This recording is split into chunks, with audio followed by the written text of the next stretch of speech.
Hello students, I'm Shoptaparna Roy, an academic counselor of EduSolve EduTech. তো আজকে আমাদের সাথে আছে আমাদের একজন স্টুডেন্ট যে অলরেডি এখন IHSM এ পড়ছে। তোমার নাম? আমার নাম নার্গিস পারভিন গাজী। তো তুমি কোন ইয়ারে পড়ছো এখন? আমি 5th ইয়ারে পড়ছি। ওকে নার্গিস, তো আমরা সবাই জানি যে ম্যাক্সিমাম মেডিকেল স্টুডেন্টসদের এইটা আর কি ড্রিম থাকে যে টু বিকাম আ ডক্টর। তো ড্রিম করা আর একটা সময় গিয়ে ডিসিশন নিয়ে নেওয়া যে না আমি এই ক্যারিয়ারটাই পারসিউ করব, তো সেটা কমপ্লিটলি ডিফারেন্ট। তো তোমার ক্ষেত্রে কি ছিল সেটা, মানে তুমি কবে ডিসাইড করলে যে তুমি ডক্টরই হতে চাও? একটু যদি শেয়ার করো আমাদের সবার সাথে। আমার স্কুল লাইফ থেকে ইচ্ছা ছিল যে ডক্টর হওয়ার, তারপরে তেমন ভাবিনি, তো তখন ছোট ছিলাম। দিয়ে আমার আব্বা মা, বিশেষ করে আমার আব্বার অনেক বেশি ইচ্ছা ছিল যে আমার মেয়েকে ডক্টর বানাবো। দিয়ে তারপরে যখন এইচএস দিলাম, দিয়ে তারপরে নিটের জন্য ভাবলাম, দুবার নিট দিলাম, দিয়ে কোয়ালিফাই করতে পারিনি। দিয়ে তারপরে এখানে প্রাইভেটেও পড়া পসিবল নয়, কারণ এখানে অনেক খরচা। তার জন্য অন্য অপশান ভাবলাম যে কি করা যেতে পারে, কি খোঁজা যেতে পারে। তো নার্গিস, তুমি বললে যে তুমি IHSM এ পড়ো, তো আমি একটু জানতে চাই তোমার কাছ থেকে তুমি IHSM এর ব্যাপারে কি করে জানলে, একটু যদি সবার সাথে শেয়ার করো। আমি প্রথমে আমাদের কলেজে একটা সিনিয়র থেকে জানতে পারলাম, চেনা পরিচিত। দিয়ে উনি আমাকে রাকেশদার কথা বলল, দিয়ে রাকেশদার সাথে আমি কন্ট্যাক্ট করলাম। তারপরে রাকেশদা অনেক অপশান দিয়েছিল কলেজের, কাকমা, তারপরে ISHM। তো এবারে আমাকে অনেক কলেজ প্লাস ফিস দেখিয়েছিল। তো তারপরে আমার জন্য ISHMটা বেস্ট মনে হয়েছিল। আমি অনেকের কাছ থেকে ভেরিফিকেশানও করেছিলাম যে কলেজটা কেমন, পড়াশোনা কেমন। তো আমার জন্য বেস্ট মনে হয়েছিল, ইভেন খরচার দিক থেকেও সব দিক থেকে আমার কাছে ISHM বেস্ট মনে হয়েছিল, তাই ওখানে ভর্তি হয়েছি। তো MBBS ইন অ্যাব্রড নিয়ে অনেকের মনে অনেক কোয়েশ্চেন থাকে, অনেক কনফিউশন থাকে।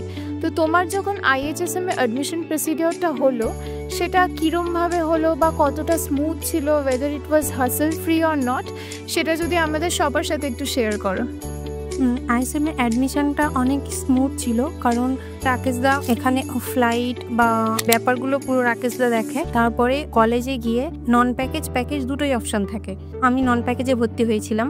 তারপরে ওখানে যে সেমিস্টার ফি, মেস ফি, হোস্টেল ফি, এগুলো আমি ডাইরেক্ট পে করতে পারি বা রাকেশদার থ্রুতে পে করতে পারি। আর এখানে প্রথমে এয়ার টিকিট, তারপরে ভিসা, এই পারপাস কিছু টাকা, তো সেটা প্রথমে যেহেতু কলেজে যায়নি, তো তার জন্য রাকেশদাকে প্রথমে দিয়েছিলাম। মানে এমনিতে তোমার অ্যাডমিশন প্রসিডিওরটা আর কি আমাদের দিক থেকে বা আমাদের অ্যাসিস্ট্যান্টে তোমার যথেষ্ট আর কি স্মুথ ছিল তো? হ্যাঁ, একদম খুবই স্মুথ ছিল। তোমার কোনো অসুবিধা হয়নি সেক্ষেত্রে অ্যাডমিশন প্রসিডিওরের ক্ষেত্রে? না, কোনো অসুবিধা হয়নি। তুমি এখান থেকে কি করে তুমি কিরগিজস্তান গেলে, একটু যদি সবার সাথে শেয়ার করো, মানে ফ্রম ইন্ডিয়া টু কিরগিজস্তান, একটু যদি জার্নিটা সবার সাথে শেয়ার করো। তো এখানে রাকেশদা যাদেরকে ভর্তি করেছিল, তো সবার সাথে রাকেশদা কন্ট্যাক্ট করিয়ে দিয়েছিল। দিয়ে আমরা সবাই কন্ট্যাক্ট করে এখান থেকে দিল্লি গিয়েছিলাম রাজধানী এক্সপ্রেস করে। তারপরে দিল্লি থেকে ফ্লাইট নিয়ে বিশকেক গেছিলাম। এবারে বিশকেকে ওখানে বাস নিয়ে ISHM কলেজের ম্যানেজমেন্ট যারা, তো তারা দাঁড়িয়েছিল ওখানে, আমাদেরকে নিল। দিয়ে ওরা ISHM ম্যানেজমেন্ট থেকে হোস্টেলে আমাদেরকে রেখে দিল। দিয়ে তারপর ওখানে সঙ্গে সঙ্গে মানে খাওয়া দাওয়ার ব্যবস্থা সব কিছুই ছিল। অ্যাকচুয়াল খুবই স্মুথ ছিল, আর কোনো ভয়ের কোনো কারণও ছিল না।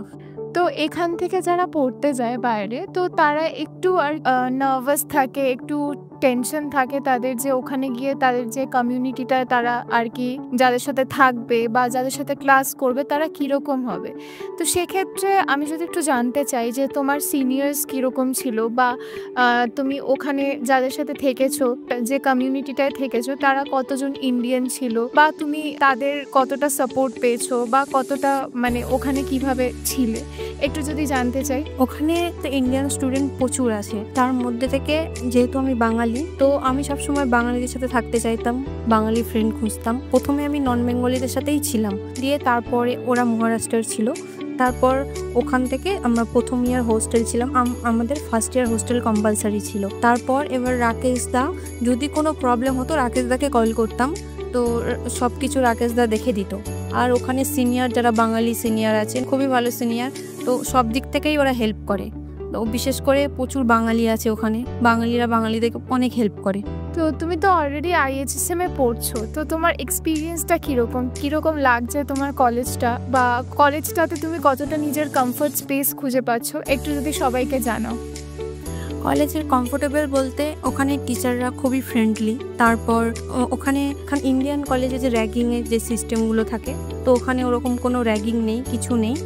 যদি ওখানে কোনো প্রবলেম হয় তো টিচারকে কমপ্লেন করা যেতে পারে, তো তারপর সিনিয়ররা আছে হেল্প করার জন্য, তো ওই জন্য ওখানে কোনো প্রবলেম হয় না। আর পড়াশোনার ব্যাপার যদি বলা হয় তো পড়াশোনার লেকচার প্র্যাকটিস সব কিছুই ক্লাস হয়, আর গ্রুপে ক্লাস হয়। তো মানে এক একটা গ্রুপে ম্যাক্সিমাম 15 থেকে 16 জন থাকে, তো সেই গ্রুপ অনুযায়ী ক্লাস হয়। তার জন্য বেশি সুবিধা হয়, কারণ অনেকগুলো স্টুডেন্ট একসাথে ক্লাস হয় না। তো 15 জন 16 জন যখন একসাথে ক্লাস হয় এটা বেশি ভালো, মানে বোঝানোর ক্ষেত্রে বা বোঝার ক্ষেত্রে। আর ফার্স্ট ইয়ার থেকেই FMGর কোচিং দেয়, তো এটা তো অনেক সুবিধা। সেটা আর কি প্রত্যেকটা স্টুডেন্টের জন্যই যথেষ্ট হেল্পফুল হয়। মানে একটা চিন্তা থাকে যে আবার গিয়ে কি করে আর কি এক্সামটা ক্র্যাক করব, সেটা যথেষ্ট ইজি হয়ে যায়, তাই তো? একদম একদম। তো তুমি তো ইন্ডিয়া থেকে বিলং করো অফকোর্স, তা আমাদের ইন্ডিয়ায় তো একদম 12 মাসে 13 পার্বণ লেগে থাকে, তাই তো? তো যেটা অন্য জায়গায় খুব কম হয়। তো ওখানে আর কি কীরকম ফেস্টিভ্যালস ছিল, বা তুমি ওখানে কিছু জায়গায় কীরকম এক্সপ্লোর করতে পেরেছো, একটু যদি সবার সাথে শেয়ার করো সেটা। তো এখানে ফেস্টিভ্যালের কথা যদি বলা হয় তাহলে দুর্গাপুজো হিসাবে তো হোস্টেলে যারা সিনিয়র থাকে তো তারা অ্যারেঞ্জ করে, হোস্টেলে দিয়ে ম্যানেজমেন্ট সাপোর্ট করে, তো দিয়ে ওখানে অনুষ্ঠান হয়। তারপর হোলিও মানানো হয়, ঈদও মানানো হয়, সব কিছু ম্যানেজমেন্ট থেকে সাপোর্ট করে আর স্টুডেন্টরা দায়িত্ব নিয়ে করে। তারপর ওখানে স্পোর্টস হয়, স্টুডেন্টদের সঙ্গে ক্রিকেট খেলা, ফুটবল খেলা পার্টিসিপেট করতে পারে, তো খেলবে তার জন্য। তারপরে ফার্স্ট প্রাইজ, সেকেন্ড প্রাইজ এরকম আছে। তো তুমি সেখানে অ্যাক্টিভলি পার্টিসিপেট করেছো?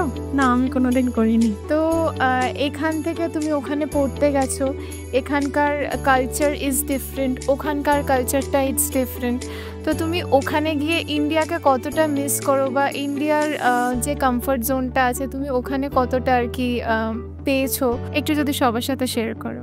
ইন্ডিয়াতে মিস করি বলতে ফ্যামিলি, তো আব্বা মা ওদেরকে মিস করি। তারপরে মিস করি বলতে খাওয়া দাওয়া, কারণ ওখানে খাওয়া দাওয়া এখানকার খাওয়া দাওয়া আলাদা, কিন্তু ওখানে হোস্টেলে ইন্ডিয়ান খাবার দাবারই দেয়। তো তারপরেও মানে বাড়ির খাবার দাবার, বাড়ি ফ্যামিলি এটাকে মিস করি। আর তারপর ওয়েদার তো ওখানে খুবই ভালো, ইন্ডিয়ার থেকে খুবই ভালো ওয়েদার ওখানে, তো ওয়েদার মিস করার মতো কিছু নেই।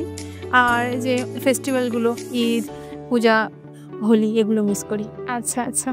তো নার্গিস, এখন অনেক পেরেন্টস আছে বা অনেক স্টুডেন্টস আছে, স্পেসিফিক্যালি ফিমেল স্টুডেন্টস, যে নিজেদের সেফটি নিয়ে কনসার্নড ভীষণ। তো সেক্ষেত্রে being a females medical student of IHSM, তুমি সেক্ষেত্রে কলেজের ব্যাপারে কতটা বলতে চাও, যে কলেজ কতটা আর কি সাপোর্ট করে এই উইমেন সেফটিটা, বা কতটা এইসব ব্যাপারে কতটা কনসার্ন, একটু যদি সবার সাথে শেয়ার করো তাহলে খুব ইনফরমেটিভ হয়। তো ফার্স্ট অফ অল হোস্টেল খুবই সেফ, হোস্টেলের নিজস্ব গার্ড থাকে। তারপর হোস্টেলে ঢোকার টাইমিং 8টা 9টার মধ্যে ঢুকে যেতে হয়। যদি কেউ বাইরে যায় তারপরে তাহলে পারমিশন লাগে, ফ্যামিলিকে ভিডিও কল করা হয়। তারপর ফ্যামিলি যদি পারমিশন দেয় তাহলে মেয়েকে 8টা 9টার পর ছাড়বে। তারপরে ওখানে যদি উমেন সেফটির কথা বলা হয় পুরো ওভারঅল কিরগিজস্তান, তাহলে ইন্ডিয়ার থেকে অনেক বেটার। ওখানে একটা মেয়ে রাতে ঘুরতেই পারে, কোনো অসুবিধা বা কোনো ভয়ের কোনোই কারণ নেই, যেটা ইন্ডিয়াতে ভয়ের কারণ থাকে।